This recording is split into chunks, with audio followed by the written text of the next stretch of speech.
Do you change your sports teams based on his favorite sports teams? No. Do you have like a favorite UNC point guard of all time?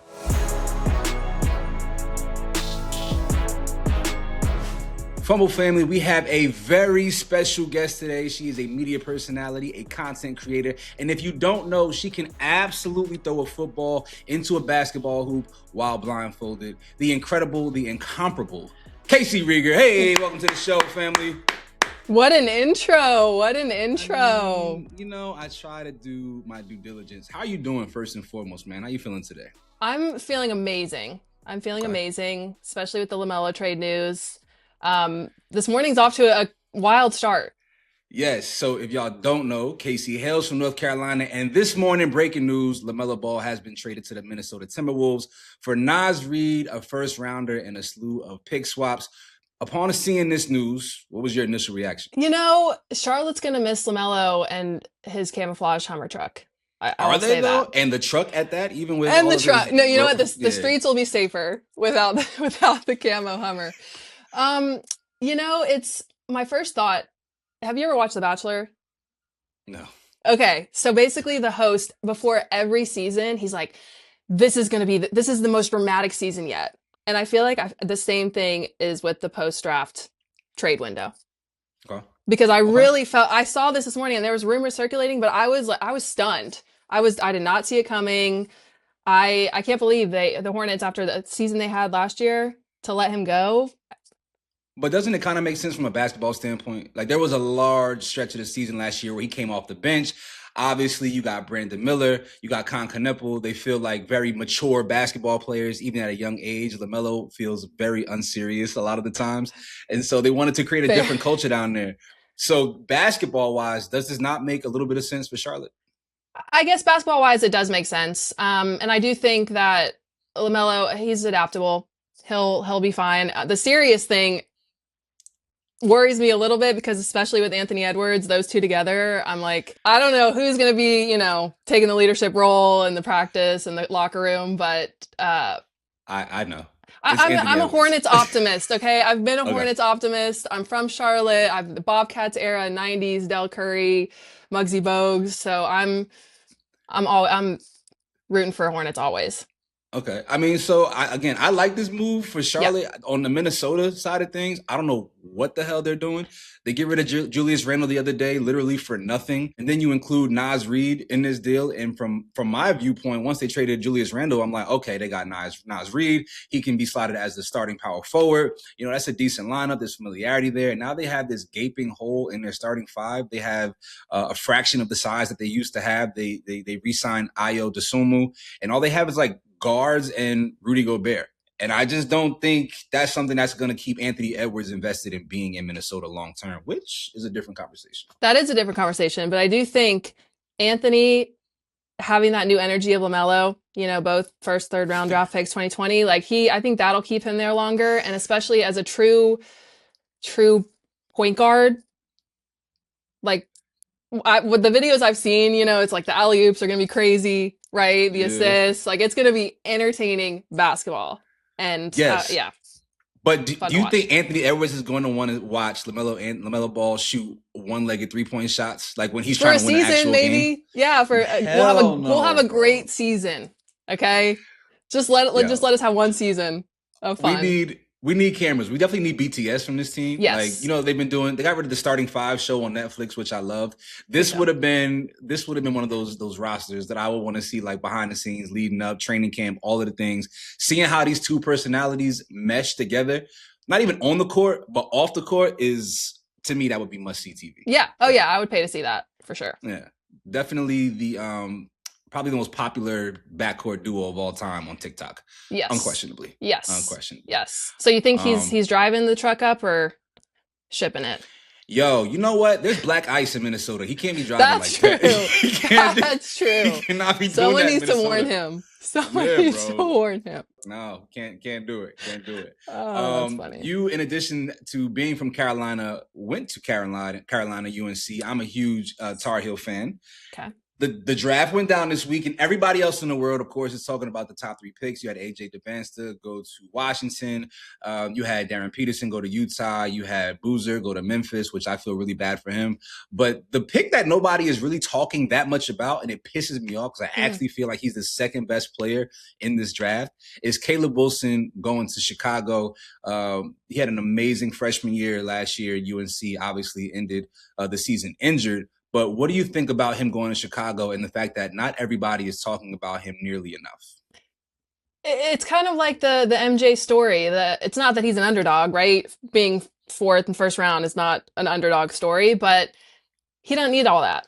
He's a humble guy. He's there. Someone asked him recently, what are you going to bring to the team? What kind of player are you going to be? He's like, I'm going to be a dog.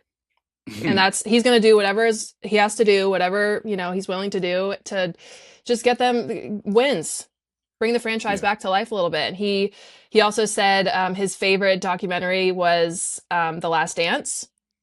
Okay. That he's watched MJ's documentary, right? Yeah. He watches it once a month, he says. Okay. So this is like, he's a psycho. And it's very serendipitous, right? All that this is happening. They posted a picture of him in a Bulls jersey when he was a little kid. So I think he has big shoes to fill, but I think there's no better person to do it. He's all-star player.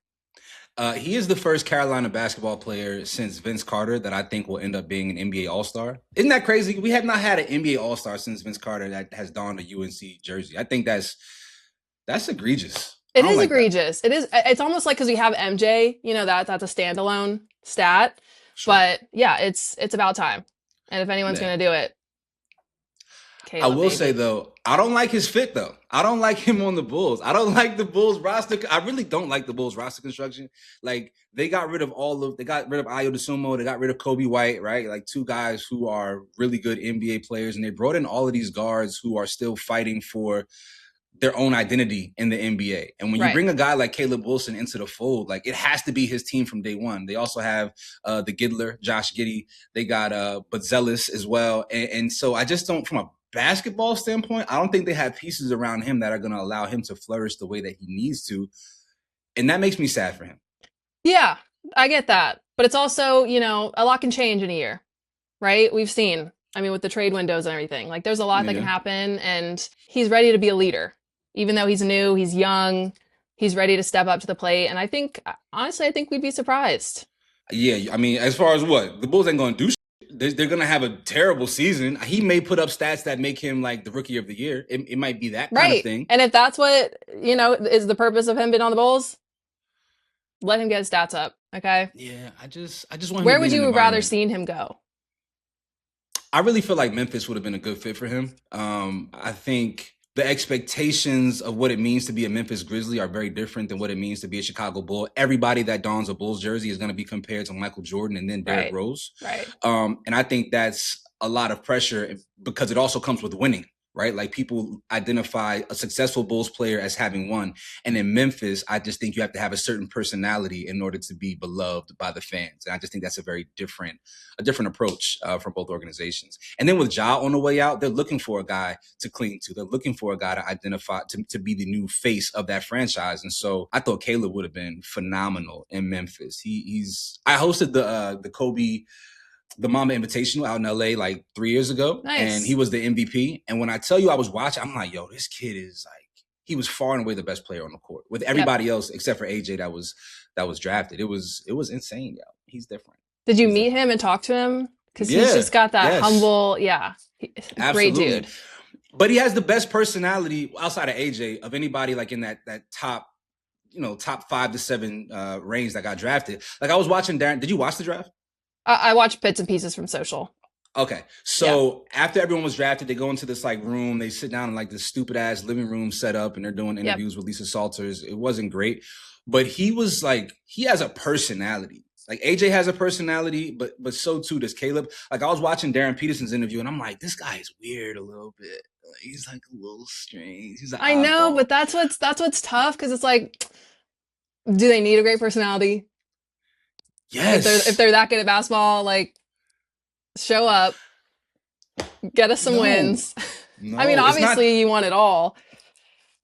I don't know. I just feel like basketball is such the ultimate team sport, aside from football. But basketball is such a team sport that like quirky personalities have the ability to like derail an entire infrastructure. Like if you don't have the right kind of personalities coming together, the Knicks are the perfect example of this. Right. Like they're over there putting fingers in each other's butts. Like they're doing wild stuff and it all makes sense for them. But it builds a level of camaraderie that allows them to win a championship. And I think Darren Peterson's personality is so interesting. It's very almost Kobe-esque. And I don't know if Kobe's personality in 2026 would bode well in the NBA locker room when there's all these kids and everybody's like doing TikToks. He's going to be like, yo, can y'all put y'all phones down? Right. No, from a team perspective, I totally understand that. It's also like he's still so young. And, you know, all this momentum, this adrenaline, the cameras are on. You just don't know how people are going to react in those situations. But again, I'm an optimist. I got a Tar Heel question for you. Yeah. A couple of Tar Heel questions for you. Okay, great. Yeah. So when you were at Carolina, who was the best basketball player? Marcus Page. Ooh. Remember him? Yeah, Marcus Page. How could I forget? I love Marcus Page. So my sister also went to Carolina 7 years prior, and it was Sean May, Danny Green. Mm-hmm. She was in science class doing, you know, projects with Danny Green, and it was so we've been through a couple different Carolina eras. So it's special in the family. When that Carolina team with Danny Green won the championship, I went to Franklin Street. What? And yes, I was on Franklin Street, turned all the way up. Like there's no if anybody were you on a light pole? Were you on a light pole? No. I was a little more seedy. I was much more of a seedy character back then, so I was like in the wings a little bit. But what a time! If you've never been to Franklin Street, either post championship or for Halloween, you don't. I know.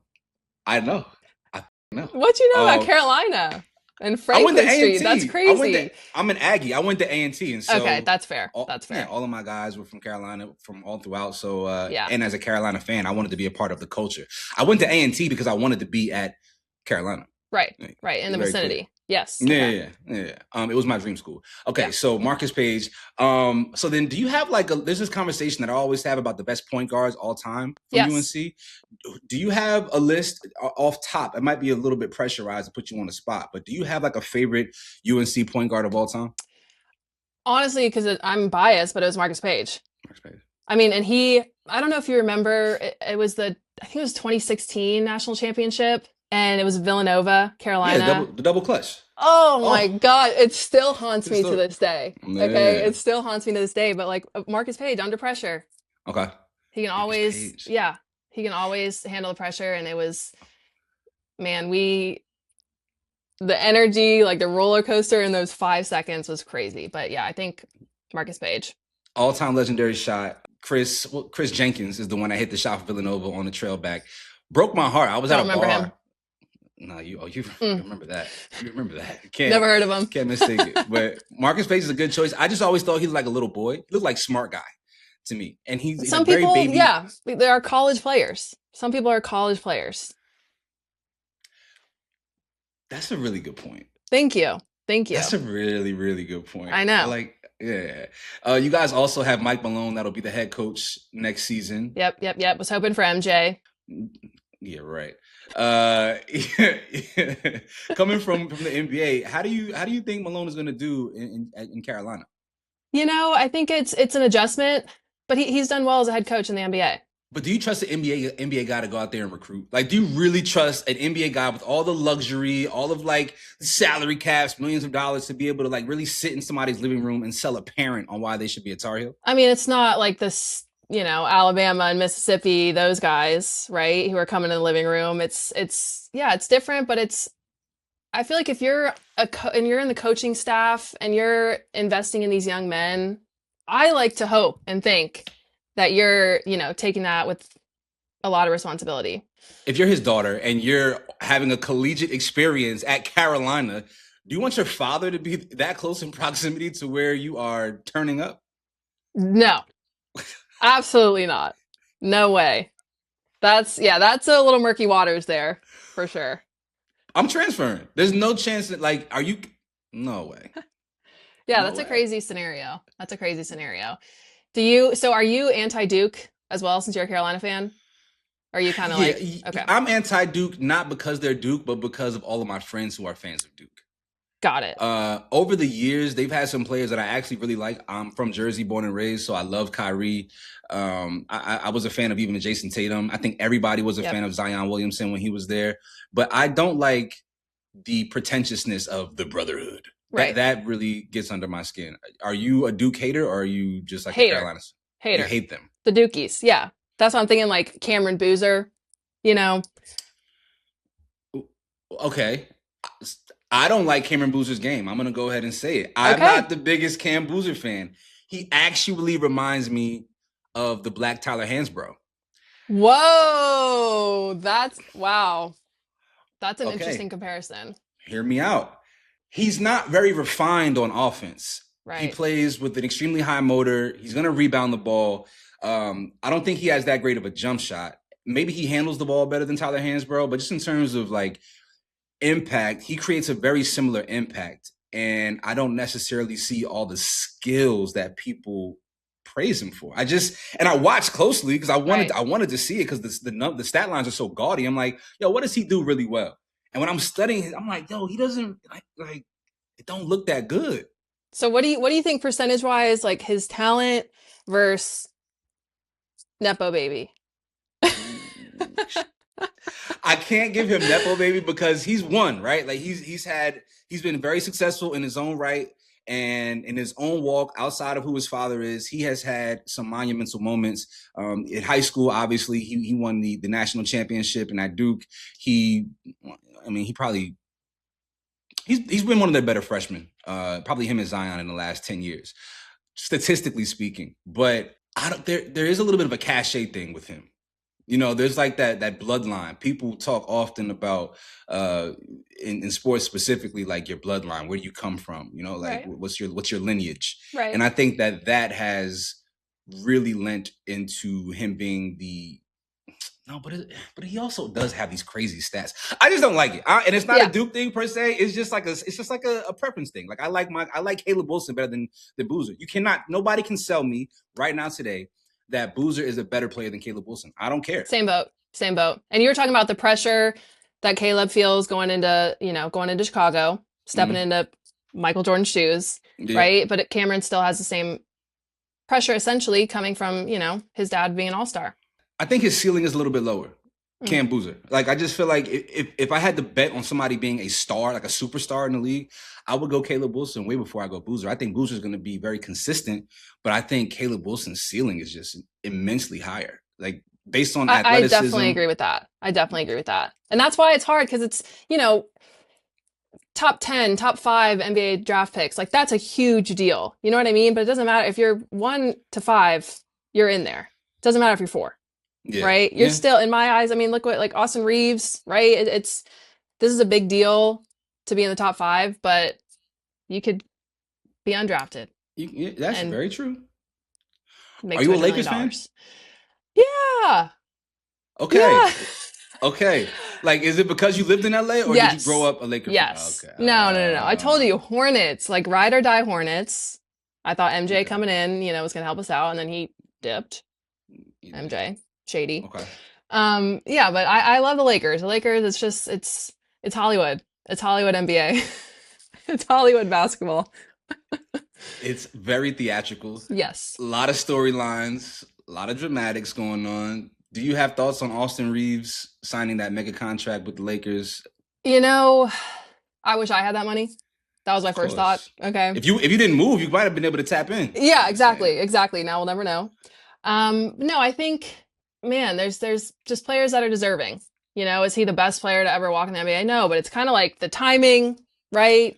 If the Lakers have the money, the salary negotiations, if everything works out, because at the end of the day, like the business, it's a complicated business behind the scenes. So if everything works out and, the timing's right, you get your 4-year max contract. Yeah, but but from like I'm a basketball. Is he worth $200 million? No.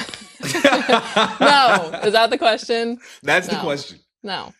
So, yeah, because like you can't have Austin Reaves and Luka Doncic as your backcourt and think you're going to win a championship unless you have like 4 Jaden McDaniels and Jokic on your team. They're both defensive liabilities. I just don't like. I don't see it having success at the level in which Lakers fans have expectations. You know, Right. it's championship every year. That's it. Right. Well, that's what you'd think it would be, but there's always some like ulterior motives from coaching staff and the business side. Like I said, it seems like it should be that cut and dry, but it's not always the case, you Okay. know? Yeah. I'm gonna pivot a little bit Okay, go for it. because you make really funny content, and like it's actually really well executed. It's Wow. yeah, it Rodney, really thank is. you. And I'm not really a fan of like internet trends like that, but I tap in. I'm like, oh, she landed that. Yeah, great comedic timing. All So right, I've been told. enough, So I've been enough. told. No, no, no, please, No, no, please. it's Any elite. It's videos elite. like specifically? So yes, so all of a majority of your like dating content, like your voiceover, like all of that stuff is like it's A1. Okay. But there is a bit of I'm gonna choose my words very carefully here. Be careful here. Be careful Yeah, here. yeah, yeah. Because when we met, for context, Yeah. we met at Sushi Samba in LA. It's a new restaurant that just opened up recently, and I was there on a solo date. I was by myself. Mm-hmm. Fact Yes, or fiction? King. Yes, King. Yeah, call me King. They're gonna love that. Yes, King. You were dressed really nice. You had, your bread, assortment of bread, your nice little drink. Sushi Yes, Samba, bougie, bougie. yes, all by my lonesome. And you come Yep, in with three of your homegirls, and we just end up chopping it up. And then come to yep. find out we have all of this overlap, professionally, socially, all the things, whatever. I think I know what you're gonna say, but go ahead. Go ahead. But when we met, you were very much like, I hate man, I can't, like, it was very much like all the dating complaints that come up present day. And so some of your content does feel a little bit like romantic marketing. I like From that phrasing. yeah. You know I'm what's not mad at funny? it. When we met, I was leaving like in the next 3-4 days from LA. I'd been there 5 years. Dating in LA is a beast of its own. So yeah, you definitely caught me on a rough day. But yeah, that's why I can't wait to move to New York and have like a whole new dating pool because I love dating. I just love getting dressed up, and I'm also from the South. Like I just like to talk to people, you know? What are you dating for? And this is I have a direction we're gonna go, but this is important to know. What are you dating for right now? I haven't dated in the last couple months just because I'm transitioning, living places. Whoa, But whoa. yeah, Okay. that's why I thought about that. I was like, don't edit that out. But what am I dating for? I'm so career focused that I'm just dating for fun. Oh, I'm dating for fun. Like for the I would love to vibes. find someone, a partner that complements my life, but that's not my main priority right now. Oh, you lost your glimmer. Did you lose your No, optimism? no, no. God, no. Are you romantically jaded? Did Aren't LA we all? can do that for the record? Aren't we LA all? can't a little bit. A LA little for bit. you. What's LA dating like for you? Or you're gonna keep it I off books don't here? this I'm about to move. I'll just say Okay. that. Okay. So yeah, in this current season, I'm chilling. Okay. So the reason why I went down this path that took us all over is Mm, because I always wonder for a woman who actually likes sports, mm, right? When you are dating someone that you actually care about, hmm that you see some potential in, do you change your sports teams based on his favorite sports teams? No, no. Mm-mm. Mm, I Hornets, ride or die. I'm telling okay. you. And I still like I'm going to the bar with you. We're watching the game. Am I a Knicks fan? Am I following their every step of the way, every move? No. Did I watch every single second of every game in the playoffs in the championship? Absolutely. In the finals, like I just love sports, and it's ironic because most of the guys I've dated um aren't even like sports fans. That's weird. It's crazy. That's It's weird. crazy. Wealth management didn't really care about sports. Trauma surgeon didn't care about sports. Yeah, but I remember I worked at the NBA in New York before moving out to LA, and when I would go out to bars and like hit on men or something, that's the first thing I would say. And they thought it was like the sexiest thing ever. So It's a thing. Also, I love anybody it. out there who thought they had any chance of a shot, just realize that she said wealth management and trauma surgeon. Yep, So on there is purpose. On definitely, yeah, purpose. very much so. I know she's not going to talk about the bartender that she was hooking up with for months. I'm sure in LA, everybody has one of those. Everyone has like somebody with some shitty job they gave a chance to. Like, oh, they're nice. Maybe I need to go nice. No, of course. Yeah. But well played. Thank you. Do you antagonize your partner during sporting events, right? Like if the Hornets are playing the Hawks and they're a Hawks fan, are you ribbing at them? What's that? Always. Okay. Like I love friendly banter, and it's at the end of the day, it's sports. Like we want teams to have fun and players to have fun and love what they're doing. But yeah, that's the whole point of like going up against your team. Shit talk for 2 hours. Absolutely. Hornets, unfortunately, I don't have a lot of easy target. Yeah. One of the easiest, so for sure. Casey, you really know your hoops. You know your hoops, man. I try. Yeah. And you can shoot from half court with one hand, which I was also very impressed by. What sport did you play growing up? What was your like go-to? What was your thing? Volleyball. Yes. But you're really good with a basketball. With a basketball and with a football. It's just, athleticism. It just love that. All right. So fellas, listen. If you like athletes and you are a surgeon or a wealth manager, you might have a shot with someone who loves sports. And what more do we want as men than a woman who loves sports and also can talk them better than I can? That's right. A unicorn. Man, you are the sports media Porzingis. I'll take it. Because you are also 6'7". But no, thank you. I appreciate you, man. I look forward to seeing you again.